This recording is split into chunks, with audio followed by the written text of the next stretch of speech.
It was just another ordinary evening. I had stepped out to grab some milk from the corner store, something I've done 100 times before. The streets were quiet, the kind of calm that comes with late hours in the city. The air was cool, and apart from the faint buzz of a streetlight and the occasional distant car horn, everything felt still. Think you know how this story ends? Share your thoughts in the comments and don't forget to subscribe for more chilling tales. I cut through the alley behind my building. It's a shortcut, one I've taken so often that I barely noticed the graffiti-streaked walls or the way the pavement was cracked and uneven. But tonight, something felt different. The alley was darker than usual. The lone streetlight flickered overhead, casting long, jagged shadows. A faint metallic smell hung in the air, sharp and unpleasant, though I couldn't place it at first. Halfway through the alley, I heard it, a noise that stopped me cold. A low, wet, dragging sound. At first, I thought it might be a stray dog rummaging through trash. But then I saw him. A man was hunched over something or someone. His back was to me, but the motion of his hands was unmistakable. He was pulling, twisting, and there was a quiet, rhythmic squelching sound that made my stomach churn. For a moment, I froze. My brain struggled to process what I was seeing. Was it real? My breath caught in my throat as the figure shifted slightly, revealing a motionless body lying on the ground. The man didn't notice me at first. His focus was entirely on what he was doing. I took a step back, trying to steady my breathing, but my foot hit a loose piece of gravel. It made the tiniest sound, but it was enough. His head snapped up, and he turned to face me. The light hit his face just enough for me to see the streaks of something dark smeared across his skin. His eyes locked on mine, and for a second, neither of us moved. Run. That was the only thought in my mind. Run now. I turned and bolted out of the alley, my heart hammering in my chest. I didn't look back. I couldn't. My legs felt like they were moving on their own, every step pounding louder than the last.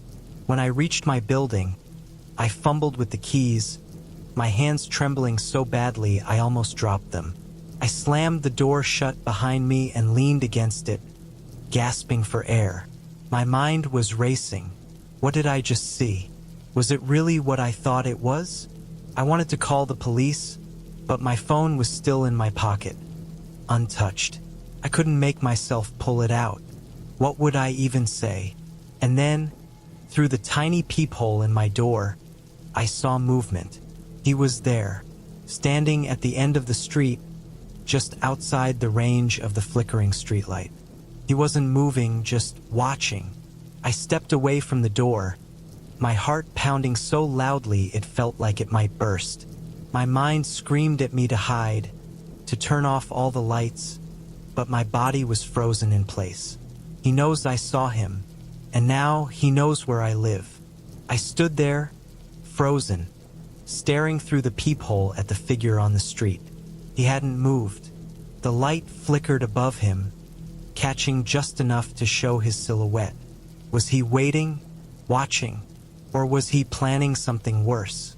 My heart was pounding so loudly it felt like it was vibrating in my ears. I needed to move, but every muscle in my body felt locked. He knows I saw him. He knows where I live. I backed away from the door, careful not to make any noise.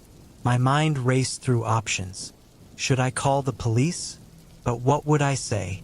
That I saw a man in the alley and now he's standing outside? Would they even believe me without proof? The apartment felt suffocatingly quiet.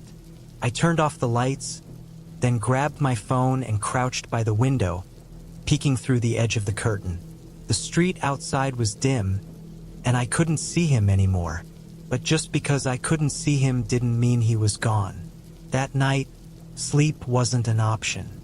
Every creak of the floorboards, every groan of the old pipes, sent a fresh wave of panic through me. By the time the first light of dawn crept in, my exhaustion felt like a weight crushing me into the bed. I stayed home the next day, skipping work without even calling in.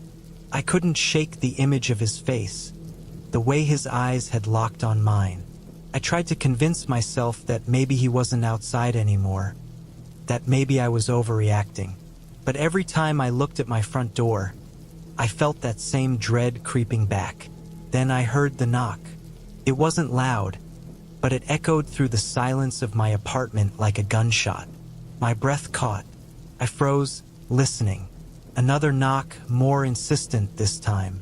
I crept towards the door, my steps slow and deliberate. The peephole was too small to give me a full view, but I could see a shadow standing on the other side. My phone was in my hand, but my fingers wouldn't dial. What if it was him? What if it wasn't? The knocking stopped. My hand hovered near the door, unsure whether to unlock it or back away. Then, through the peephole, I saw something slip under the door. A folded piece of paper. I waited until I was sure no one was there before I opened the door just wide enough to grab the note. My hands were shaking as I unfolded it. There were only 4 words scrawled across the page. I know you saw. I left my apartment that evening. Staying there wasn't an option anymore. I packed what little I could carry and headed to a motel on the other side of town. The desk clerk barely looked up as I checked in, handing me a key to a room that smelled faintly of mildew and cleaning chemicals. The lock on the motel door was flimsy, but I pushed a chair against it anyway, then sat on the bed with my back to the wall. My eyes scanned the room constantly, as if expecting him to appear out of nowhere. That's when I decided to call the police. I kept my voice steady as I explained what I'd seen.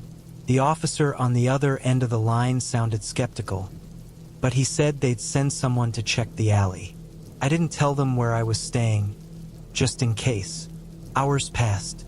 My phone buzzed with a message, a number I didn't recognize. Stop talking. I stared at the screen, my blood running cold. How did he know? How was he finding me? By the next morning, paranoia had completely taken over. I checked the locks on my door 3 times before stepping outside to buy coffee. Every stranger I passed felt like they were watching me. I couldn't trust anyone. I decided to return to the alley. As much as it terrified me, I needed to know what happened. Maybe the police had found something, or maybe they'd ignored my call entirely. The alley was empty when I arrived. The same cracks in the pavement, the same flickering streetlight. But something was different. The metallic smell I'd noticed the night before was stronger now, almost unbearable. That's when I saw it. Streaks of something dark smeared along the ground, leading towards a dumpster. My stomach churned. Before I could stop myself, I was moving towards it. My hands shook as I lifted the lid, and what I saw inside made me stagger back. A pair of shoes. Just shoes covered in dried blood. I stumbled out of the alley, my mind racing. He'd been here, but where was he now? And why was he leaving these traces behind? As I turned back towards the street, I felt it again. That feeling of being watched. Somewhere nearby, I knew he was there. The streets were eerily quiet as I left the alley. The smell still lingered in my nose, sharp and metallic, even as I tried to put distance between myself and the dumpster. I couldn't get those blood-streaked shoes out of my head. Why were they left there? Was it some kind of message? I walked quickly, avoiding eye contact with anyone. Every sound, a passing car, footsteps in the distance, the rustle of leaves, made my skin crawl. It felt like I was being followed, though every time I turned around, the street was empty. When I finally reached the motel, I double-checked the locks on the door and pushed the chair back against it like before. But it didn't feel like enough. My hands trembled as I dragged the small motel desk over too, barricading myself inside. I tried to calm down, telling myself I was safe now. But that feeling wouldn't leave me, the feeling that someone was watching. I sat on the edge of the bed, staring at my phone. My call to the police had clearly done nothing. That text, "Stop talking," had come through just hours after I reported what I'd seen. How did he know? Was he watching the whole time? The motel room felt suffocating. The walls were yellowed with age, the air stale. The faint hum of the neon sign outside buzzed like a swarm of insects. I tried to distract myself by turning on the TV, flipping through channels, but nothing could hold my attention. Every few seconds, my eyes darted to the door. I checked the locks again. Still secure. Hours passed like this. My head started to pound from lack of sleep, but I didn't dare close my eyes. That's when I heard it. A faint, rhythmic tapping sound. It was coming from the window. My breath hitched. The curtains were drawn, and I couldn't see outside. But the tapping continued, soft and deliberate, like someone gently knocking on the glass. I didn't move. My body froze in place, every nerve on edge. I wanted to look, to pull the curtain aside, but my instincts screamed at me to stay where I was. The tapping stopped. For a moment, there was only silence. Then, slowly, the doorknob began to turn. I felt the blood drain from my face. The chair and desk blocked the door, but the knob kept twisting back and forth, as if someone on the other side was testing it. My phone was still in my hand. I dialed the police again, my fingers shaking so badly I could barely press the buttons. "Someone's trying to get into my room," I whispered, my voice barely audible. The operator's voice was calm, too calm, like they didn't believe me. "Are you sure someone is there?" I glanced at the door. The knob had stopped moving, but my heart was still racing. "Yes," I hissed. "Please, send someone." They said they would, but I could hear the doubt in their voice. After the call ended, I stayed where I was, clutching my phone like a lifeline. I didn't hear any more noises, but the silence felt heavier than before, pressing down on me. Minutes turned into hours and still no one came. By morning, I couldn't take it anymore. I packed my bag, leaving the barricade at the door in place, and slipped out of the motel. The daylight felt harsh against my tired eyes. Every person I passed looked suspicious to me. Was it him? Was he watching? I needed to go somewhere crowded, somewhere I wouldn't stand out. A coffee shop down the street seemed like the safest option. I took a seat near the back, where I could see everyone who came in. The smell of fresh coffee should have been comforting, but I couldn't focus on anything except the pit in my stomach. That's when I noticed it. On the table next to my cup was another note. I hadn't seen anyone leave it there. I unfolded it, my hands trembling. "You can't hide." My pulse thundered in my ears as I stared at the note. The words were scrawled in the same uneven handwriting as the first one. "You can't hide." How did it get here? I hadn't seen anyone approach my table, but it was there, clear as day, sitting next to my coffee like it had always been there. I scanned the room, my eyes darting from face to face. The coffee shop was busy. People hunched over laptops, chatting in hushed voices, sipping their drinks. No one looked at me, but that only made it worse. Any one of them could have done it. I couldn't stay. I stuffed the note in my pocket, grabbed my bag, and slipped out the door. The street outside felt too open, too exposed. The crowds, the traffic, the noise. It all blurred together into a dizzying mess. I needed to think. I needed to figure out what was happening. The alley wasn't far. The same alley where it all started.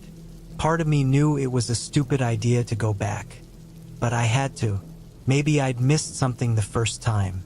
Maybe there was a clue, something to explain why I'd been dragged into this nightmare. The entrance to the alley loomed ahead, the flickering streetlight casting long, uneven shadows. My steps slowed as I approached. The smell hit me first, that metallic tang sharper than before. The dumpster was still there, its lid slightly ajar.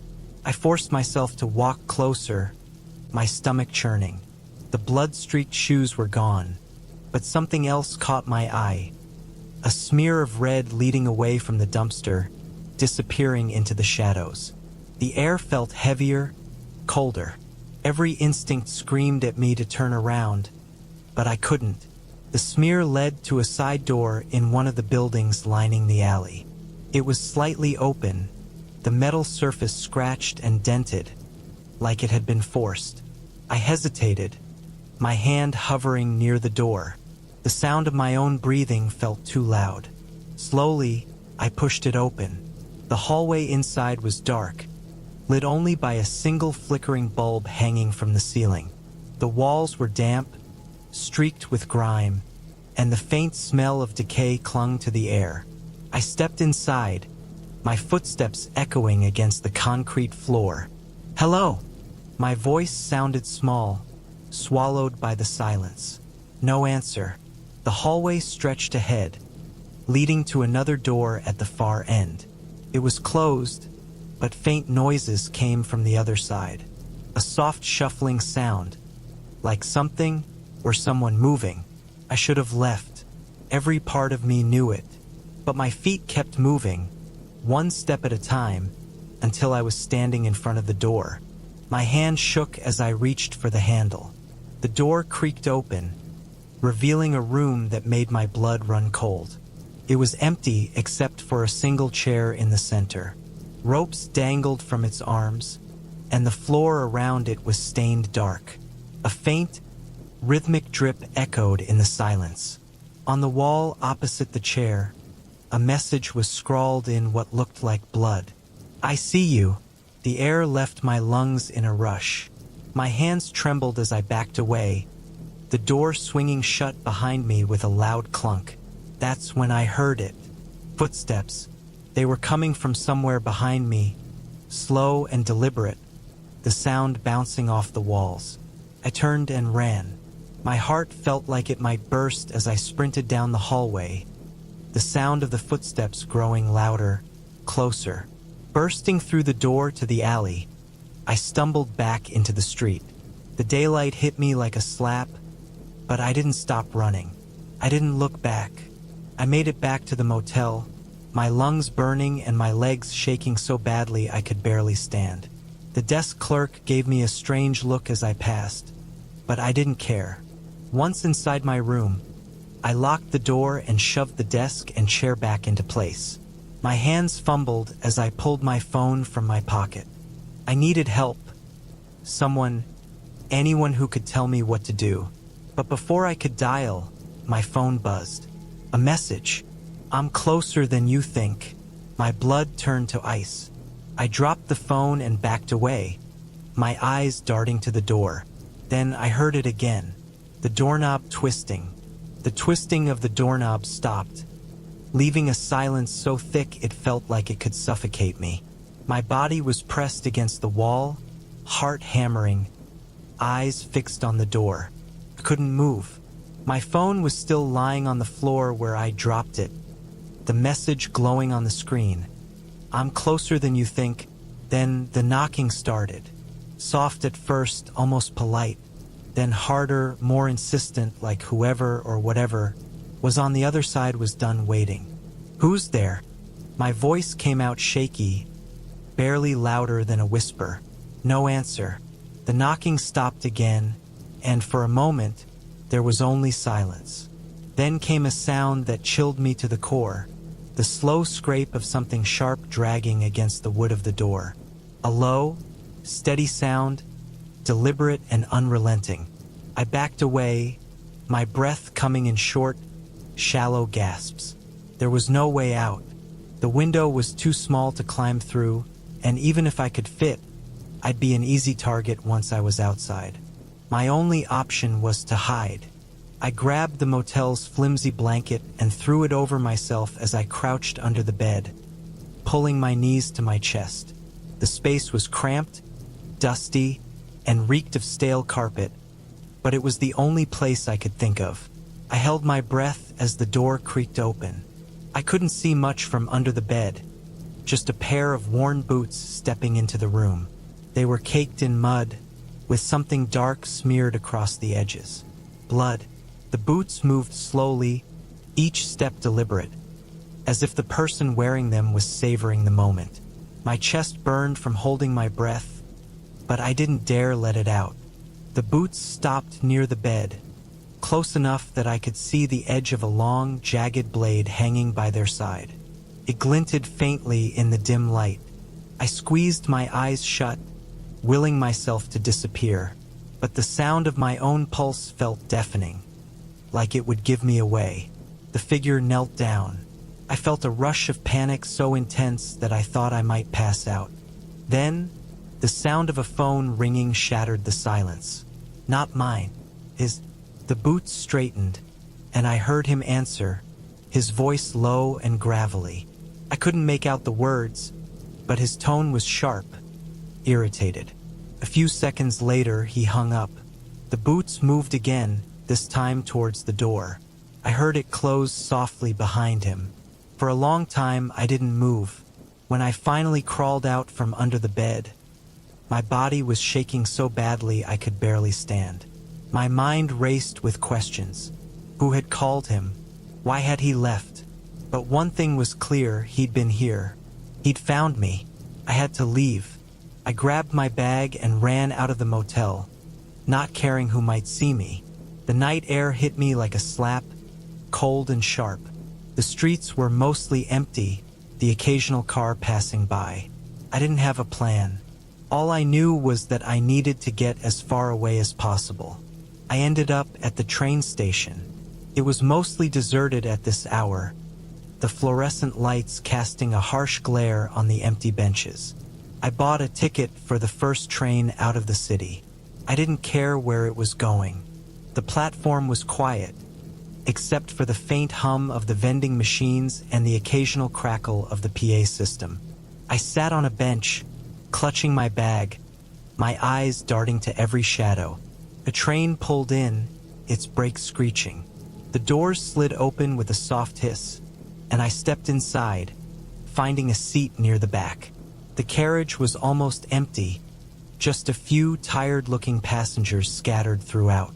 I told myself I was safe now, but as the train started moving, I couldn't shake the feeling that something was wrong. It started with the lights. They flickered, just once, but it was enough to make my stomach twist. Then I noticed him, a man sitting several rows ahead, wearing a dark hoodie. His head was down, his face obscured, but something about him felt off. He wasn't moving, not even when the train lurched around a bend. My pulse quickened. Was it him? The train lights flickered again, and when they came back on, he was gone. I stood up, scanning the carriage, but there was no sign of him. The train slowed as it approached the next station. The doors opened, and a few people got off. I stayed in my seat, trying to convince myself that I'd imagined it. Then I felt it, a hand, lightly brushing against my shoulder. I spun around, but there was no one there. My breathing came in short, panicked bursts.